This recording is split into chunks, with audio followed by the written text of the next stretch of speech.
ఒక సినిమా థియేటర్కి జీరో ఎక్స్పెక్టేషన్స్తో వచ్చింది. ఎవరికి తెలియకుండానే రిలీజ్ అయింది.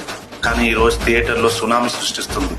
అవును, నేను మాట్లాడుతుంది మహావతార్ నరసింహ మూవీ గురించి. నిన్న ఈ సినిమా చూసా, చెప్పడానికి పదాలు చాలవు.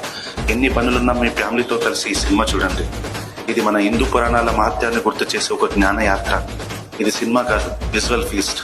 ప్రతి ప్రేమ ఒక చిత్రకావ్యం. నరసింహుడి ఉగ్రదర్శనం ఈ తరం ముందుకు పౌరాణిక శక్తి అంటే ఏంటో చాటి చెప్పింది. ప్రతి విజువల్ ఒక దేవుడి దర్శనం. నాకు తెలిసి బాహుబలి తర్వాత మార్వెల్స్ VFX రేంజ్ లో వచ్చిన మరో సినిమా ఈ Mahavatar Narasimha. Truly the avatar of Narasimha is brought alive with the jaw dropping CGI and stunning details. ఇప్పటి కాలంలో స్టార్ హీరోలే సినిమాలకు పబ్లిక్ థియేటర్స్ కి రావడం మానేశారు. అలాంటి సిచ్యువేషన్ లో హీరో లేని హైప్ లేకుండా కేవలం భక్తి, కథ, బలం, యానిమేషన్ మీద ఆధారపడి ఒక చిన్న సినిమా ఈరోజు థియేటర్లో సునామీ సృష్టిస్తుంది. ఫస్ట్ ఆఫ్ ఆల్ ఈ మేకర్స్ గట్స్ కి యాడ్సప్ చెప్పాలి. వాళ్ళ నమ్మకం విజయమైంది, వాళ్ళ శ్రద్ధ మన విశ్వాసంగా మారింది. ప్రేక్షకుల స్పందనతో థియేటర్లో లిటరల్లీ దేవాలయాలుగా మారిపోయాయి. ఇది ఇప్పట్లో ఆగేలా లేదు, ఆగదు, ఆపలేరు.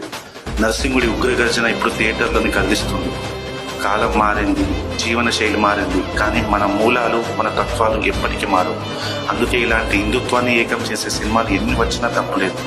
ఈ తరం కళ్ళ ముందు పురాణాల గాథలు ప్రత్యక్షం అవడం, మన సంస్కృతిని తెరపై బ్రతికించడం, ఇది భవిష్యత్తుకు చేసిన గొప్ప సేవ. ఓం నమో నారాయణాయ.